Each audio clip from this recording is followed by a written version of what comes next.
Welcome to Life Stories, where sometimes the people who should love you the most are the ones who make you feel the smallest. Imagine building a multi-million dollar empire, quietly, in secret, while your own family laughs at your dreams and cuts you off without warning. No backup, no applause, just you, your vision, and the quiet ache of not being enough in their eyes. But what happens when the tables turn? When success knocks louder than rejection ever did? And the ones who dismissed you suddenly want a seat at your table? This is the story of a daughter they tried to erase, and what she became when she stopped asking to be seen. Stay with us. What unfolds next might just change how you see legacy, love, and what it truly means to belong.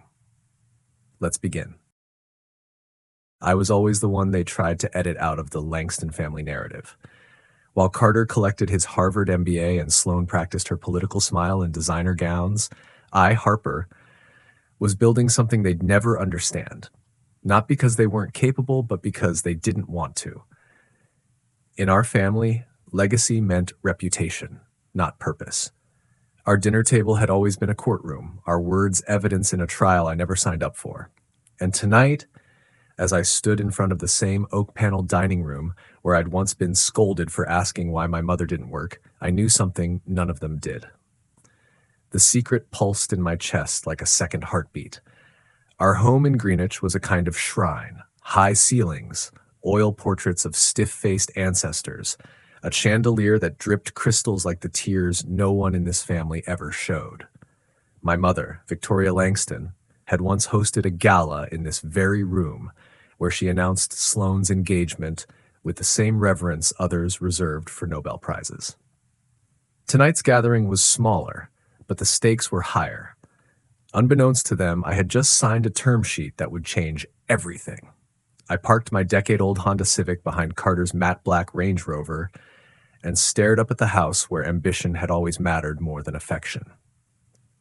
For a moment, I considered turning back, but Alicia's text flashed across my screen before I could chicken out. Call me if you need an exit. Otherwise, good luck, and don't let them dim you. I took a breath and walked toward the heavy double doors. Margot, our longtime housekeeper, opened them with a soft smile that carried more warmth than my parents had offered in years. Inside, the air smelled of jasmine candles and aged entitlement. Harper, my mother said, glancing up from the champagne flutes she was arranging like surgical instruments. You're right on time. That was her version of surprise. Victoria Langston didn't do affection. She did posture and performance. She wore a navy sheath dress that screamed understated wealth and a diamond bracelet that cost more than my first year of rent in Brooklyn. My father, Richard Langston, looked up from the leather-bound folio he was reviewing at the fireplace. There she is, the tech genius. The phrase was both compliment and dismissal, like calling a surgeon a talented scalpel user. Carter strode over, smelling of cedar cologne and superiority. Baby sister, he grinned. Still chasing code, or did you finally trade that laptop in for a real job? I smiled. Still clicking buttons, just at a company that's about to close a $100 million round. He blinked, laughed, thought I was joking. Sloane appeared behind him, every inch the polished political wife in training. You look comfortable, she said, eyeing my simple black dress. Very Brooklyn. Translation: you didn't try hard enough. Only Aunt Elise, my father's sister and the only Langston with a heartbeat not regulated by market futures, embraced me like I mattered. Ignore them, she whispered. You look like a woman with a secret. I did. Dinner was served with the usual precision. Lobster bisque, duck confit, crystal glasses clinking like subtle applause for Carter's promotion and Sloane's wedding venue. When it was my turn to speak, my father barely looked up from his glass. And Harper, he said, still with the little startup? I opened my mouth, but before I could speak, Victoria raised her glass. To family, she said, and to making choices that uphold the Langston name. There it was, the trap, velvet-lined, but still a trap. Richard cleared his throat. Your mother and I have come to a decision. Given Carter's increasing responsibilities and Sloane's upcoming marriage, we've decided to restructure the family trust. Carter will oversee the portfolio. Sloane and Brian will receive the Hamptons house. And Harper, he paused. You've chosen a non-traditional path, Victoria interjected, her voice wrapped in silk but sharp as glass. We respect that, but it no longer aligns with the family's financial framework. You're cutting me off, I said quietly. Redirecting resources, my father corrected, until you choose to contribute in a more measurable way. It didn't hurt the way I thought it would. Maybe because I'd already prepared for it. Maybe because in that moment I knew something they didn't. My phone buzzed in my lap. Alicia, 6 calls in a row, her emergency signal. I excused myself, stepping into the hallway, fingers trembling. I answered. Harper, Alicia said breathlessly, Sequoia just confirmed the $40 million. Term sheet is signed. Valuation is officially $100 million. I froze, and then slowly a smile broke across my face. Thanks, Alicia. I'll be back in 10 minutes, I said, and returned to the table where my family was now discussing tax shelters. I didn't sit right away, just stood there, studying them like a foreign species. I wanted to let you all know, I said clearly, that the little startup, it just closed a Series B round, $40 million, led by Sequoia. Valuation, $100 million, pre-IPO. The room fell silent. Carter coughed. Sloan blinked. Victoria stared like she'd seen a ghost. My father slowly lowered his wine glass. Sequoia? I nodded. Yes, and the IPO will be underwritten by Morgan Stanley. We're finalizing the S1 next quarter. No one spoke. For the first time in my life, I wasn't invisible. I was undeniable. Harper, my mother said eventually, why didn't you tell us? I met her eyes. You weren't listening. Have you ever been underestimated by those who should have believed in you most? What would you do if the very people who dismissed your dreams came crawling back after your success? Because sometimes the sweetest revenge isn't revenge at all. It's building something so brilliant they can't ignore you anymore. And that's when the real reckoning begins. The silence after my announcement lingered longer than the warmth of the lobster bisque, curling around the edges of the table like a chill no one dared acknowledge. Richard Langston, master of negotiation, sat blinking in real time, recalculating my worth like a stock ticker he'd misread for years. Carter stared as if I'd just spoken fluent Mandarin. And Victoria, my mother, her expression didn't crack, but her knuckles tightened around the stem of her wine glass until I thought it might shatter. Only Aunt Elise looked unsurprised, as though she had known all along that I had been quietly building something unshakable beneath their indifference. My seat remained empty as I stood at the head of the table, not as the daughter they had written off, but as the woman who no longer needed their permission to belong. Sloan was the first to recover. That's amazing, Harper, she said, her voice syrupy, a fraction too bright. You know, Brian's team is developing healthcare policy proposals for his campaign. You two should connect. Your work sounds like the kind of innovation we're looking to champion. Her attempt to fold me back into the narrative to make me useful to their agenda was so transparent it was almost funny. Carter followed with a half smile. And Dad, imagine the returns if the family fund had a pre-IPO position. This could be huge. But I didn't laugh, I didn't nod, I didn't offer them a path back. You made your position clear, I said evenly, sitting down at last. My career wasn't aligned with the family legacy, and now that it is, now that it's worth something in your currency, you want in. Victoria flinched, just barely, the only tell I'd ever seen her give. My father leaned forward, elbows on the table, like he was prepping for a pitch. You misunderstood us, Harper. We were concerned. That startup space is unstable. We've seen so many flame out. We didn't know you were already at this level. No, I corrected him. You didn't ask. You assumed. You all did. Annalise took a sip of wine, then set her glass down gently. And what would you have done tonight if Harper hadn't taken that call? Still cut her off? Still dressed it up as concern? The question was a dagger slipped between the ribs of their justifications. No one answered. Later, as dessert arrived untouched, Victoria attempted a new tactic. Sweetheart, we're so proud of you. Truly, it's just this success, it changes everything. We need to recalibrate. I stared at her. Why? Because now I've passed your invisible bar for value?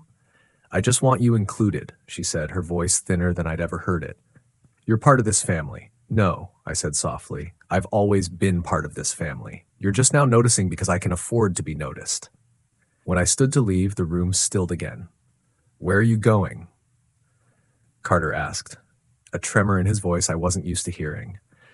I have a team call in 20 minutes. We're onboarding 2 new hospital systems.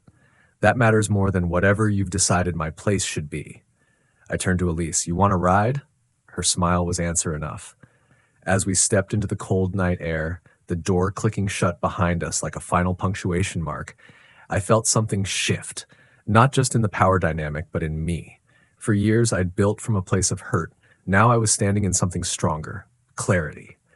But clarity has a cost. The next morning, a courier delivered an extravagant arrangement of white orchids to my office, along with a handwritten card in Victoria's unmistakable script. Proud of our brilliant daughter. Let's reconnect. Love, Mom and Dad. I didn't know whether to laugh or cry. I left the flowers at the front desk for the cleaning crew, but it didn't end there. By week's end, Carter had emailed to request a meeting about potential synergies between his investment group and Secure Health. Sloan had invited me to a fundraiser, dangling influential connections in public health as bait. My father called twice, once to suggest lunch, once to recommend his private banker. They had seen my success, but not my soul. The real fracture didn't come until 2 weeks later. Alicia knocked on my office door, holding her phone like it was radioactive. You need to see this, she said, voice tight. She handed it to me. It was a photo, a glossy spread from Vanity Fair. The caption read, The Langston Legacy, a family steeped in power, wealth, and innovation. And beneath it, a picture, my parents, Carter, Sloan, and me. Only I hadn't been there. They'd used a headshot from a press release and stitched me in, artificial inclusion for public consumption. I handed the phone back without a word. Something inside me, that last thread of hope that they might one day truly see me, snapped. Have you ever felt the weight of being welcomed only when it benefits someone else? What would you do if your own success became a trophy for those who once denied your worth? Because sometimes the deepest betrayal doesn't come from rejection, it comes when they pretend they've always believed in you. And in that moment, I knew they hadn't changed, but I had. The morning after the Vanity Fair I stood at the floor-to-ceiling windows of my office, staring out at the skyline that had once felt like a wall, but now looked more like a horizon. The photo, with its polished deceit, had gone viral in certain circles. Donors, investors, and acquaintances sent polite congratulations, assuming that the Langstons had always been a united front, that the family I'd been exiled from had supported me all along. It should have made me furious. Instead, it hollowed something out. I didn't answer my parents' calls. I let Carter's follow-up emails about press coordination sit unopened. I ignored Sloan's carefully crafted message suggesting we appear on a panel together, 2 visionary Langston women shaping the future of healthcare and policy. I wasn't interested in playing a part in their redemption arc, but I wasn't sure what I wanted either. That was the part no one tells you about success, how disorienting it is to get everything you fought for, only to find yourself asking what comes next. Aunt Elise noticed. She showed up at my place one evening unannounced, holding takeout and a bottle of wine. You've built an empire, but you still look like a girl who hasn't slept, she said. So let's eat carbs and talk about what's really going on. Over pad thai and Pinot Noir, I told her everything. The resentment, the exhaustion, the emptiness that trailed behind every win like a shadow. I thought when I got here, when they finally saw me, it would feel like enough, I admitted. But you're not chasing their love anymore, she said gently. You're mourning the version of them you always hoped existed. That landed like a truth I hadn't known I needed. In the weeks that followed, I poured myself back into Secure Health. We launched our UK pilot program, finalized the acquisition of a small AI startup in Berlin, and partnered with a nonprofit providing virtual care in rural America. The mission grounded me again. This wasn't about proving myself anymore. It was about building something that outlived my anger. And then, one Sunday morning in early spring, I got a call that stopped me cold. Margot. The housekeeper who had always greeted me like I mattered. Her voice trembled. Your mother, she said, collapsed at a charity gala last night. They think it was a stroke. She's in the ICU at St. Luke's. My breath caught. Not because I was afraid of losing her. We had never been close in the way daughters and mothers are supposed to be. But because I realized I still cared, despite everything. There was no decision to be made. I went. The hospital room was quiet, except for the rhythm of machines. Victoria Langston lay pale and still, her features stripped of elegance, her fragility startling. Richard sat beside her, looking older than I'd ever seen him. When he saw me, something cracked in his expression. Not calculation, not strategy, just wariness. "She asked for you," he said simply. I sat down, unsure what to say to the woman who had weaponized silence for decades. But when her eyes fluttered open and found mine, there was something raw there, stripped of pride, of distance. "Harper," she whispered, her voice like paper. "You came." I nodded. "Of course I did."